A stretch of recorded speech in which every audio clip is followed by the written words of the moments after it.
ये कहानी रहमत नामी एक सादा मोची की है जो एक छोटे से गांव में रहता था। उसके पास न दौलत थी न बड़ी दुकान, बस एक पुराना ठेला था जिस पर वो जूतों की मरम्मत करता और अपनी बूढ़ी मां और छोटे भाई का पेट पालता। रहमत का दिल इतना बड़ा था कि उसकी सखावत पूरे गांव में मशहूर थी। वो हर भूखे को अपना खाना बांटता, नंगे पांव बच्चों को मुफ्त में जुतियां बनाता और मुसाफिरों को अपने हाथों से पानी पिलाता। गांव वाले उसे प्यार से नेकी वाला मोची कहते। रहमत की एक आदत सबको हैरान करती थी। वो हर शाम अपने खाने से बच जाने वाली रोटी के टुकड़ों को इकट्ठा करता और गांव के बाहर बहने वाले दरिया के किनारे ले जाता। वहां वो रोटी के टुकड़े पानी में डालता, जहां मछलियां जमा होकर उन्हें खाती और अपना पेट भरती। कभी कभार वो कुछ दाना जंगल के परिंदों के लिए भी छोड़ता, जो खुशी से चहचहाते और अपने घोंसले बनाते। रहमत कहता, ये भी अल्लाह की मखलूकन है, मेरा रिस्क इनके रिस्क से जुड़ा है। गांव वाले इस पर हंसते और कहते, ये मोची अपनी रोटी मछलियों को खिलाता है, अपने भाई को नहीं। मगर रहमत मुस्कुराता और कहता, जो अल्लाह के लिए दिया वो मेरा खजाना है। रहमत की जिंदगी सादा मगर पुरसुकून थी। वो हर सुबह उठता, मां के लिए दुआ मांगता और अपना ठेला लेकर निकल पड़ता। उसे न दौलत की लालच थी न शोहरत की ख्वाहिश। उसका ईमान था कि अल्लाह उसे कभी खाली हाथ नहीं छोड़ेगा। एक दिन गांव में एक अजनबी मुसाफिर आया। उसका लिबास फटा हुआ था मगर उसकी आंखों में एक चमक थी। वो रहमत के ठेले के पास आया और अपना टूटा जूता ठीक करने को दिया। जब पैसों की बात आई तो मुसाफिर बोला, मेरे पास पैसे नहीं, लेकिन अगर तुम एक काम करो तो मैं तुम्हें 1000 सोने के सिक्के दूंगा। रहमत ने हंसकर कहा, भाई मेरी जिंदगी अल्लाह के हाथ में है, बताओ क्या काम है। मुसाफिर ने कहा, मेरे साथ 40 दिन के सफर पर चलो, छोटे मोटे काम करने हैं और 41वें दिन एक खास काम, बदले में तुम्हारा वादा पूरा होगा। रहमत ने सोचा कि यह कोई धोखा हो सकता है, मगर उसके दिल में आवाज आई कि शायद ये अल्लाह का इम्तिहान है। उसने मां से इजाजत ली, दुआ मांगी और मुसाफिर के साथ चल पड़ा। मुसाफिर उसे एक कस्बे में ले गया जहां उसे एक साफ सुथरा कमरा दिया गया। पहले चंद दिन रहमत ने मुसाफिर के लिए खरीदारी की, उसका सामान संभाला और छोटे मोटे काम किए। काम आसान था, मगर रहमत के दिल में एक सवाल था कि इतना बड़ा मुआवजा क्यों। 40 दिन गुजर गए। 41वें दिन सुबह मुसाफिर आया, हाथ में एक बड़ी बोरी थी। उसने कहा, आज तेरी आजमाइश है, उस बोरी को घोड़े पर रखो और मेरे साथ चलो।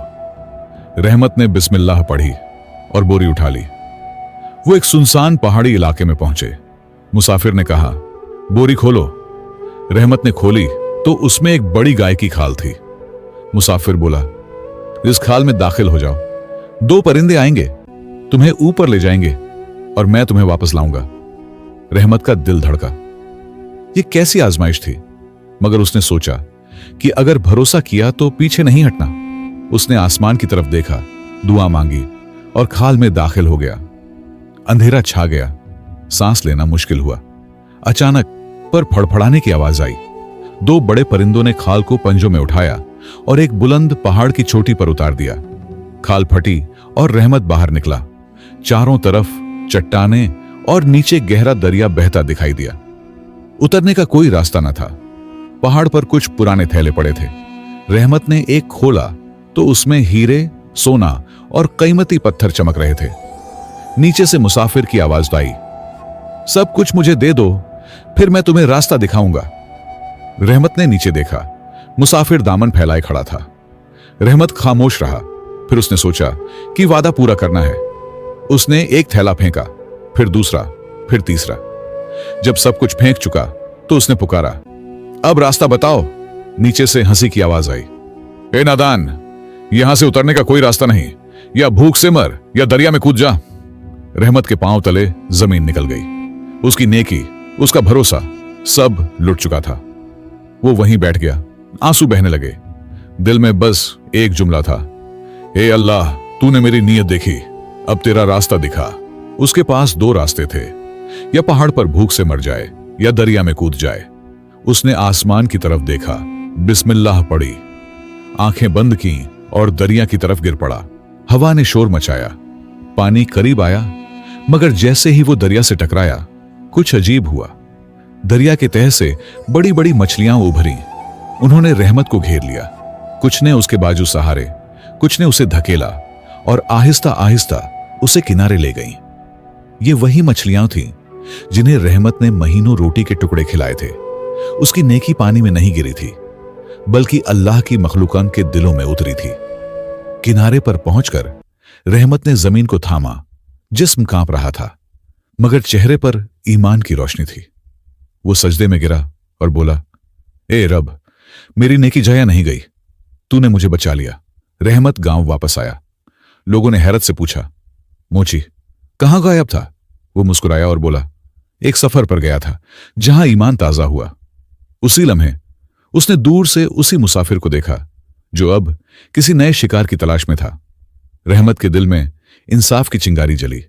वो घर गया, लिबास बदला और मुसाफिर के पास पहुंचा। मुसाफिर ने उसे पहचाना नहीं और वहीं पुराना जाल बिछाया।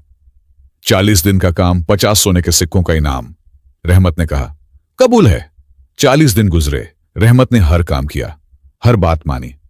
41वें दिन मुसाफिर ने कहा, बोरी उठाओ और चलो। रहमत खामोशी से पहाड़ तक पहुंचा। मुसाफिर ने कहा, खाल में दाखिल हो जाओ। रहमत बोला, यह खाल बड़ी है, पहले आप दिखाएं कि कैसे दाखिल होना है। मुसाफिर हंसा और बोला, इतना सा काम भी नहीं कर सकते। वो खाल में दाखिल हो गया। रहमत ने खाल को मजबूती से बांधा। परिंदे आए, खाल उठाई और उसे वहीं पहाड़ी छोटी पर ले गए। रहमत वहीं खड़ा रहा, सजदे में गिरा और बोला, ए अल्लाह, तेरा इंसाफ मुकम्मल हुआ। वो शहर लौटा और काजी के दरबार में सारी कहानी सुनाई। काजी ने खजाना बैत उल माल में जमा किया और मोची से इनाम पूछा। मोची बोला, इनाम तो उस दिन मिल गया जब मछलियों ने मुझे बचाया। बस एक छोटी सी दुकान दे दें ताकि अपना काम बेहतर करूं। काजी ने दुकान दिलवाई और पहाड़ का रास्ता बंद कर दिया।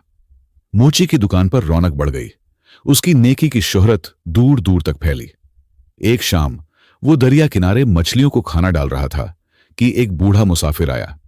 चेहरे पर नूर और आंखों में दर्द। मोची ने उसे देखा, दिल में रहम आया और उसे अपने सादा से घर ले गया। उसने मुसाफिर की खिदमत की, खाना दिया और आराम का इंतजाम किया।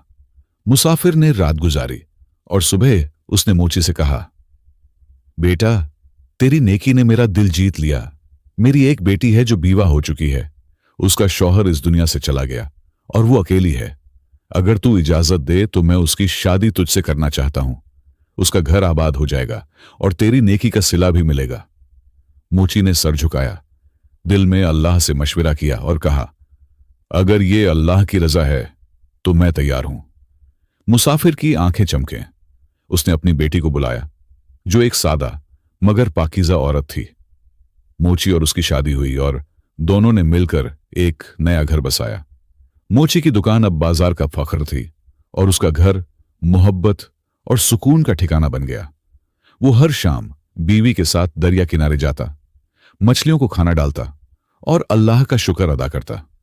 बाजार के लोग उसे देखकर कहते, ये है रिज़्क़ वाला मोची, जिसकी नेकी ने उसका घर आबाद किया। भाई, क्या आप चाहते हो कि मैं इस पूरी कहानी को सीन वाइज प्रॉम्प्ट में भी इसी लिपि और अंदाज में बदल दूं?